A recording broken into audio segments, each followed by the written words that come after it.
My sister-in-law said. I put your baby in the freezer. One hot summer day, I received a call from her. She had always been mean to me, so I thought she was making another nasty joke. My daughter is sleeping next to me, I replied, confused. My sister-in-law started to panic. What? Then whose baby is that? As soon as I told her something, she screamed on the other end of the line.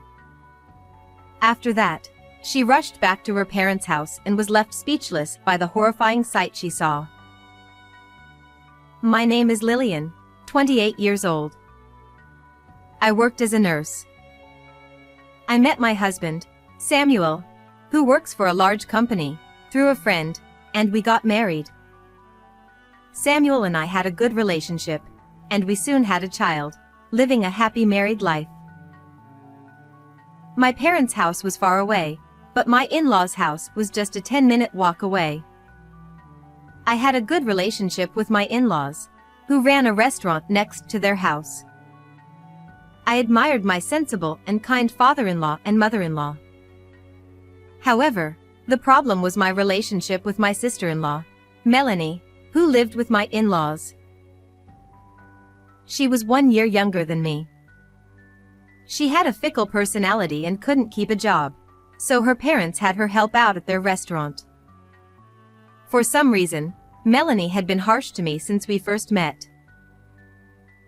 When Samuel and I went to greet his parents about our marriage, Melanie opposed, saying, I object. Samuel can find someone better. She reluctantly backed down after being scolded by her parents and Samuel, but her attitude towards me remained bad even after we got married. When I was 8 months pregnant, we were called to Samuel's parents' house. Melanie, who was in the living room, said to me, Hey, haven't you gained weight? Well, I have gained weight because I'm pregnant, I replied. Melanie laughed and said, Carrying that big belly and panting. How disgraceful for a woman. As I stared at her in shock, she started laughing loudly. If you stay that fat, Samuel will lose interest in you. At that moment, my father-in-law and mother-in-law came in, and Melanie walked away as if nothing had happened. It's natural for the body to change during pregnancy, but to say such things. I was secretly hurt and felt frustrated. After some time, I finally gave birth. After a long labor, a cute baby girl was born, and Samuel, who was with me, and I cried tears of joy. We named our little girl Arya. After being discharged from the hospital, Samuel and I decided to show Arya to his parents.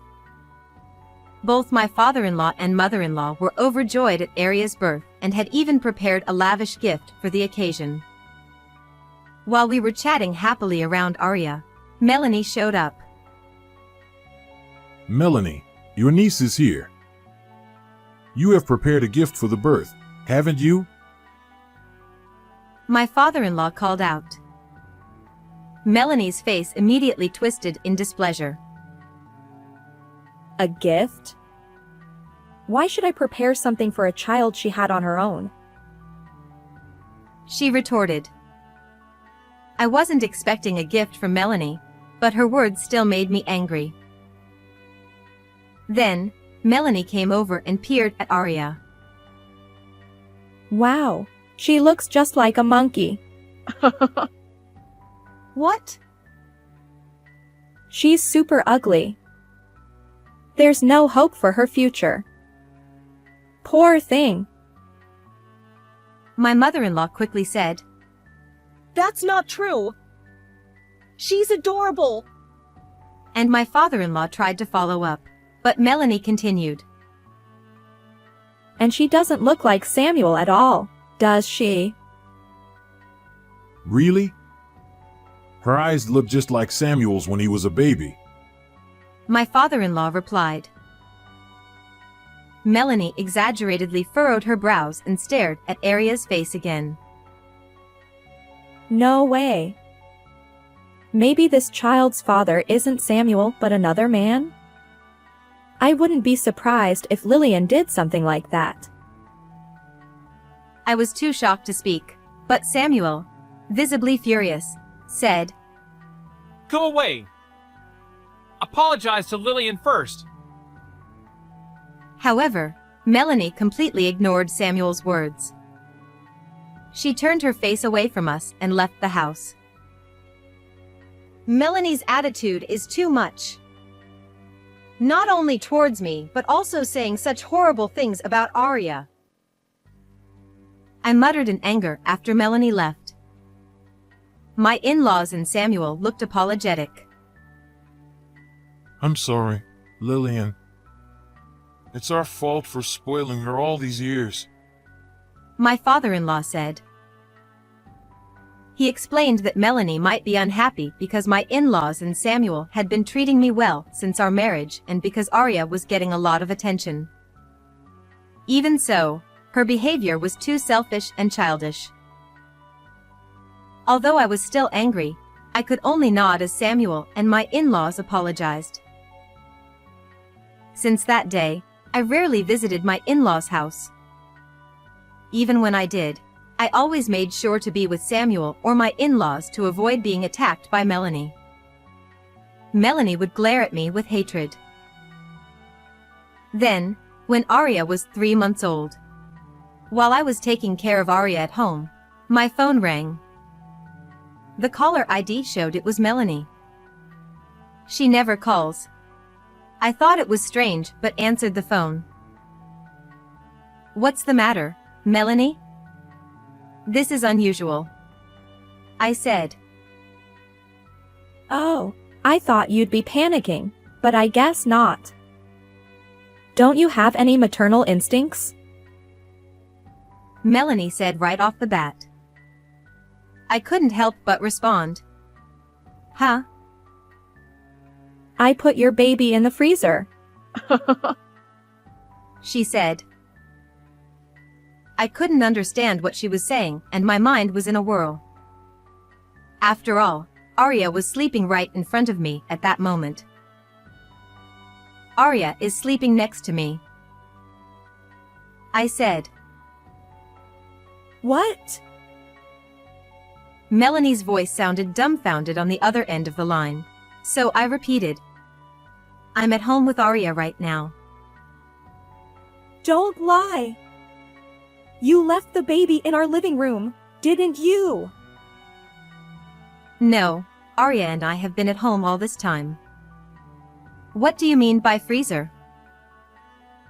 I sensed something was wrong and pressed Melanie for answers, but she fell silent. I could hear the background announcements from a shopping mall. I thought it was your baby. Then whose baby is it? Melanie exclaimed. At that moment, I remembered what my father-in-law had said. Come to think of it, I heard that a relative was coming to show their baby today. Just then, I heard Melanie scream on the other end of the line, and the call was abruptly cut off. I realized something was happening at my in-laws' house and immediately called them. When they didn't answer, I quickly grabbed Arya, who had just woken up from her nap, and rushed to my in-laws' house. On the way, I felt a surge of anger rising within me. Putting a baby in the freezer. What was she thinking? And she intended to harm my Arya. Unforgivable. As soon as I arrived at my in-laws' house, I took immediate action. About 50 minutes after Melanie called, I was watching the surveillance camera footage installed in front of the industrial freezer at my in-laws' house. Melanie came running at full speed. She forcefully opened the freezer door and screamed. Oh. No wonder, as there was a baby frozen solid inside. What should I do? What should I do? Melanie screamed in a high-pitched voice as she took the baby out of the freezer and started performing CPR. But the baby, covered in frost, didn't move an inch. This is bad. What should I do? Please come back to life. Melanie panicked and started crying in front of the frozen baby. It's useless. That baby is not alive, I said, holding Arya, as my in-laws and I appeared.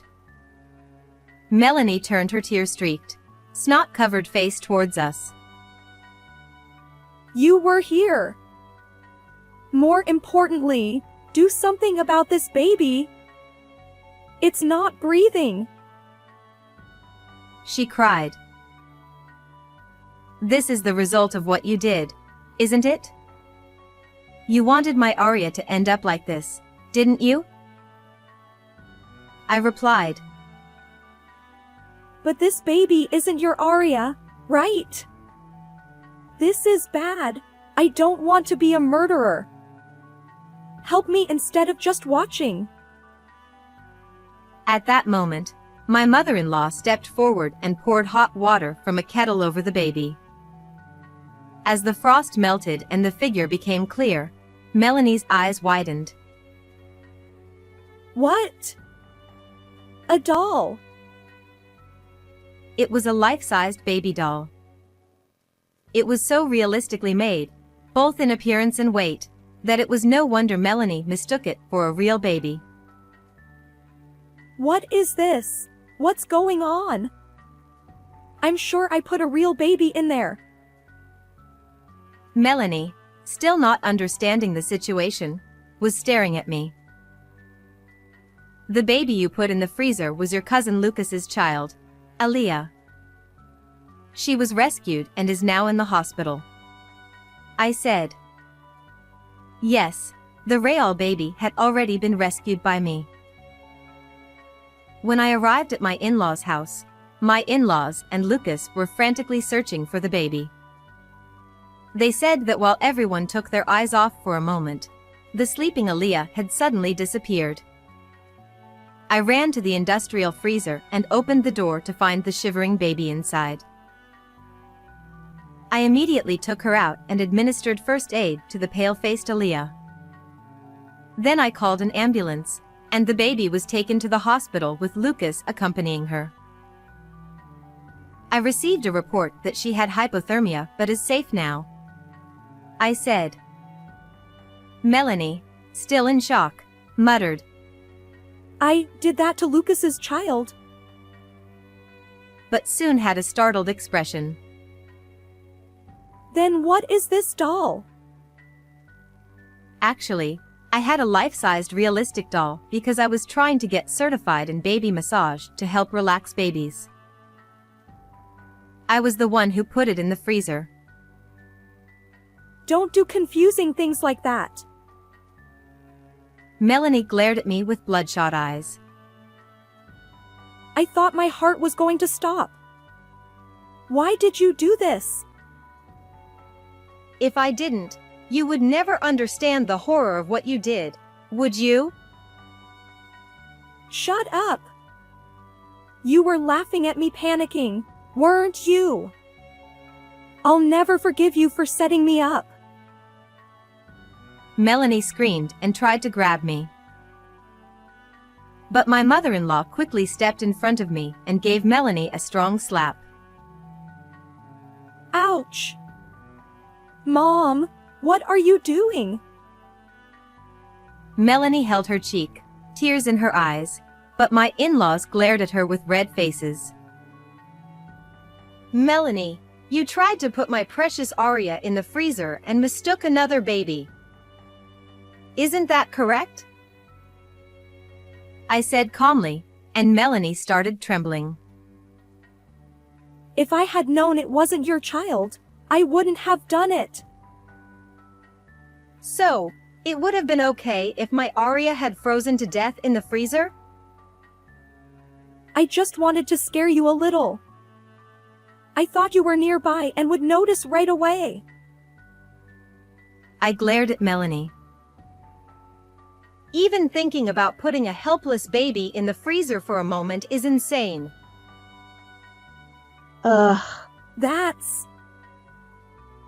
Melanie couldn't say anything more, and silence fell, broken by my father-in-law. Melanie, I can no longer consider you my daughter. What? Dad? My father-in-law's face was filled with anger, and his voice was powerful. Usually gentle, his rage must have looked terrifying to Melanie. You tried to harm our granddaughter, and as a result, put Lucas's daughter in danger. Do you really understand what you've done? No, it's not my fault. It just happened by bad luck. Enough. We are cutting ties with you. You are also being kicked out of the house, and we will never help you again. Once this is over, leave immediately. When I also told her that Samuel and I would cut ties with her, Melanie began to panic. I don't want that. Please reconsider. She pleaded with my in-laws, but they coldly rejected her. As Melanie started crying, I quietly asked her, Melanie, do you know what Lucas's wife does for work? Huh? I forgot. What is it? She's a lawyer. Melanie's eyes widened, and she turned pale. Both Lucas and his wife are furious that Aaliyah was put in danger, and they said they will make sure you pay for your crime. What? No way. Does that mean they'll demand money?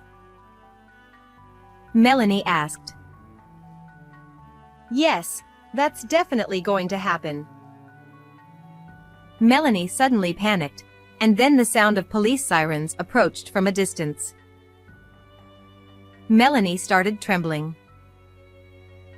The police. No way. Yes, I reported it as soon as you came back. No. Why did you call the police? I don't want to be arrested. Melanie turned pale, collapsed, and tried to crawl away. I grabbed her by the scruff of her neck to prevent her from escaping. I will never forgive you for trying to harm Arya and for what you did to Aaliyah. Surrender quietly and atone for your crime. The police arrived and took Melanie away as she cried and screamed, "No," repeatedly. My in-laws and I silently watched her being taken away. After that, Melanie underwent a strict interrogation by the police and was given a criminal record for her malicious actions. She was also sued for $20,000 in damages by Lucas and his wife. Melanie sought help from her family, but no one came to her aid. Having spent all her savings on leisure, she had to borrow money to pay the compensation. As declared, Samuel and my in-laws cut ties with Melanie and kicked her out of the house. Melanie now lives in a dilapidated apartment that looks like it could collapse at any moment, working around the clock to repay her debts. Even hearing this, I couldn't feel any sympathy for her. As for me, without Melanie around, I am raising Arya freely. Recently, I've been meeting Lucas and his wife often, and Arya and Aaliyah have become close like sisters.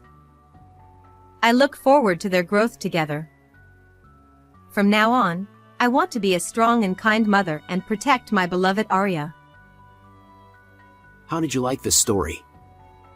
Please subscribe to the channel. See you in the next video.